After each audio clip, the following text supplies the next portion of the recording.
그러면 이제 3월 오늘 녹화일 기준으로 3월 2일이고 본격적으로 3월이 시작이 됐습니다. 이번 달 전략 세워볼 텐데 여전히 국내외적으로 큰 이슈가 많이 있습니다. 이제 FOMC 회의도 눈앞으로 다가왔고요. 뭐 대선도 국내적으로는 있고요. 우리가 가장 주목해봐야 될 점 어떤 게 있을까요?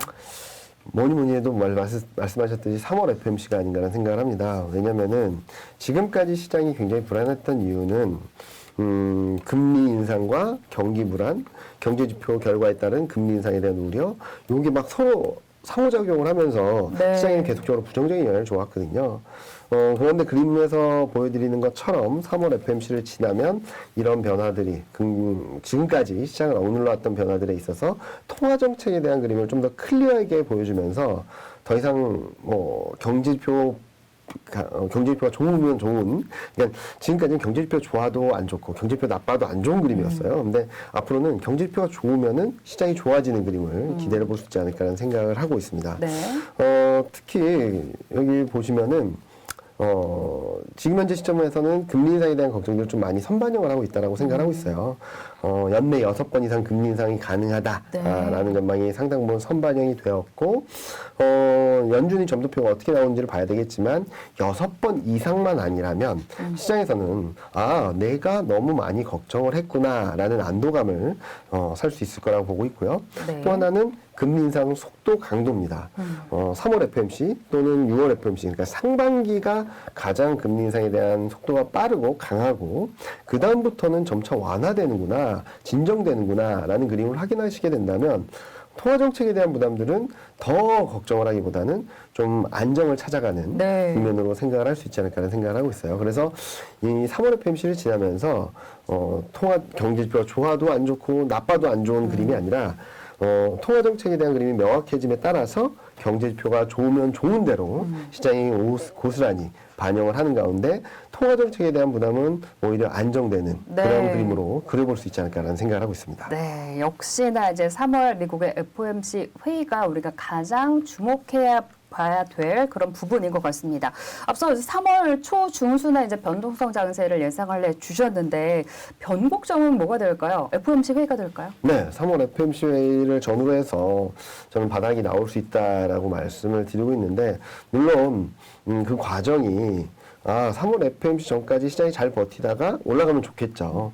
그런데 그렇게는 쉽지는 않을 것 같아요. 앞서 말씀드렸던 코스피 2,500을 말씀드렸던 것처럼 지금 보여드리는 그림처럼 한 번 더 레벨 다운될 가능성은 남아있다라고 생각을 하고 있거든요. 그게 아마 올해 연간으로 봤을 때 저점이 될 가능성이 높고, 연간으로 봤을 때 굉장히 중요한 변곡점이 될 수 있다라고 생각을 하고 있습니다. 네. 그래서 이때는 조금 더 적극적으로 매매를 하시거나 비중을 늘리셔도 괜찮다는 말씀을 드리고 있고요. 네. 단순한 기술적 반등 이후 다시 밀리는 그림이라기보다는 9개월간의 조정을 마무리하고 새로운 상승 추세를 형성해 나가는 국면으로 진입할 수 있기 때문에 저는 올해 2,500선이 굉장히 중요한 네. 포인트, 전환점이 되지 않을까 생각을 하고 있습니다. 네, 3월 변곡점 그리고 이제 2,500선이 그만큼 이제 중요한 시점이다라고 좀 말씀을 드리겠고요. 3월 달에 뭐 여러 가지 투자 환경 변화가 있을 것 같습니다. 우리가 이미 알고 있는 것도 있고요. 또 이제 새롭게 나오는 것도 있을 것 같은데, 그러면 3월 달 전략을 세워보자면 우리가 좀 집중해서 봐야 될 섹터 그리고 그에 따른 전략도 한번 짚어볼게요. 일단은 많은 분들이 금리 인상이라고 하면은 시클리컬 굉장히 기대를 많이 경기 하세요. 민감주. 네, 경기 네. 민감주 경기 기대를 많이 하시는데 이 그림 한번 보여드릴게요. 금리 인상기에 시클리컬이 강세를 보였던 경우는 2004년, 5년, 6년밖에 없습니다. 2017년 금리 인상 사이클에서 IT가 굉장히 좋았고요. 그리고 IT 버블 직전에도 금리 인상 사이클이 있었는데 그때도 IT 버블이 일어날 정도로 좋았어요. 무슨 말씀을 드리고 싶냐면 금리 인상 유동성 흡수 국면에서 시클리컬이 좋다는 게 아니라 차별적인 성장 모멘텀을 갖고 있는 업종들, 종목들이 좋다라는 의미를 말씀을 드리고 싶은 건데요. 네. 이 그림을 보시면 좀 클리어해지실 것 같아요. 위의 그림이 뭐냐면 영업이익, 순이익 증가율입니다. 왼쪽이 그러니까 이익이 좋은 애들인데 호텔 레저, 소매유통, 소프트웨어, 미디어 교육, IT 가전, 운송, IT 하드웨어, 건설, 반도체, 자동차 업종, 대부분 위드 코로나 관련주, IT 업종 대부분 플러스 자동차 정도로 볼 수 있겠죠. 반면에 오른쪽은 2021년보다 이익이 줄어드는 업종입니다. 네. 유틸리티, 조선, 디스플레이, 화학, 철강, 증권, 보험, 비철목재. 시클리컬이 다수 포진해 있거든요. 작년에 너무 좋았다는 것도 있겠지만 지금 현재 시점에서 시클리컬이 금리 인상기 때 무조건 좋다라는 공식은 좀 통하지 쉽지 않는다. 않는다. 네. 쉽지 않다라는 말씀을 드릴 수 있을 것 같아요. 네. 지금 뭐 이제 금리 인상기여서 시클리컬 경기 민감주에 관심을 많이들 가지시지만 그것보다는 이제 모멘텀이 살아있는 섹터에 집중을 해보자.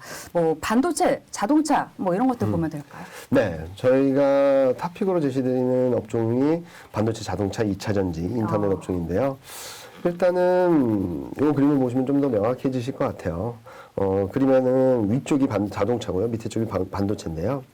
2022년 하반기 자동차는 사상 최대 실적, 반도체는 작년 고점을 넘어서는 이익이 레벨업되는 국면으로 들어갈 수 있다는 점들이 시장에서 긍정적으로 평가받을 수 있다라고 생각하고 있고요. 특히 자동차는 경기가 회복되는, 특히 유럽 쪽에서의 자동차 수요가 높아지는 부분, 반도체는 업황이 턴어라운드하면서 수요가 계속적으로 좋아지는 그림들이 나타나게 된다면 올해 실적이 피크아웃하는 게 아니라 내년 실적까지도 조금 더 긍정적으로 볼 수 있는 그림이 만들어질 수 있다라는 생각을 하고 있습니다. 네. 그리고 인터넷 요 그림은 반도체하고 자동차 코스피 대비 상대 강도인데요. 반도체는 굉장히 오랜 기간 동안 상대적 약세를 보이다가 이제 막 변신을 하고 있는 과정이다라고 보시면 될 것 같고요. 자동차 업종은 좀 더 밀릴 수 있긴 하지만 박스권 하단이기 때문에 매수 관점으로 접근을 하셔도 무리가 없다라고 볼 수 있겠습니다. 네. 2차 전지하고 인터넷은 뭔 성장주야 금리 인상기 때라고 말씀을 하시는데 뭐 성장에 대한 의심은 여전히 없는 것 같아요. 인터넷 같은 경우도 온라인 광고, 쇼핑, 비디오 스트리밍, 핀테크 같이 지금까지 영위하고 있는 사업들이 성장성이 두 자릿수 이상을 이어가는 가운데 메타버스, 웹툰과 같은 새로운 신성장 산업들이 유입되고 있고요. 네. 전기차 같은 경우는 자동차가 잘 팔리면 뭐 자연스럽게 좋은데 특히 유럽 쪽에서 전기차 판매 수요가 굉장히 높아지고 있습니다. 그런 것들로 인해서 유럽을 판매처로 갖고 있는 2차 전지 업종도 긍정적으로 볼 수 있지 않을까라는 생각을 하고 있습니다. 네. 이 그림 또한 이익 전망인데요. 뭐 2차 전지는 뭐 에너지나 정유나 아이론 쪽들이 섞여 있어서 조금 레벨을 보기는 좀 어려운데 보시면은 올해 1분기를 저점으로 2분기, 3분기, 4분기 이익이 꾸준히 올라가고 있다는 점들이 긍정적이고 밑에는 인터넷입니다. 최근 여러 가지 논란으로 인해서 주가가 많이 빠졌죠. 네. 많이 빠졌는데 이익 성공 좋아요. 그러면은 이처럼 증시 급락을 야기했던 금리 인상, 통화 정책에 대한 부담, 그리고 개별 기업들에 대한 여러 가지 이슈들이 좀 진정되게 된다면 아마도 지금까지 지속되고 있는 저평가 매력을 다시 한번 받을 수 있다라고 생각을 하고 있습니다. 네. 그리고 이 그림이 2차 전지랑 소프트웨어, 인터넷 업종의 코스피 대비 상대 강도인데 뭐 충분히 조정이 나왔다라는 그림을 보실 수 있을 것 같습니다. 네, 3월 달에 유망한 섹터 쭉 짚어드렸습니다. 반도체, 자동차, 2차 전지, 그리고 그동안 부진했던 이제 인터넷주까지도 말씀을 주셨습니다. 이경민 팀장께서 시황을 전반적으로 보시기 때문에 정확한 종목을 언급을 못하실 때가 많이 있으신데 이 대신증권 3월 리포트에는 여러분들이 그 궁금해하시는 종목명도 적혀 있습니다. 이제 3월 증시 전망 리포트 중에서 84페이지에 자세한 업종과 종목도 나와 있으니까 관심 있으신 분들 한번 보시면 좋을 것 같고요. 자, 그러면 이제 결론적으로는 3월 달에는 변곡점도 있고 여러 가지로 힘들겠지만 결국 이제 시장은 오른다는 거잖아요. 네. 그러면 이제 우리 스트롱 바이 할 수 있을 때가 언제일까요?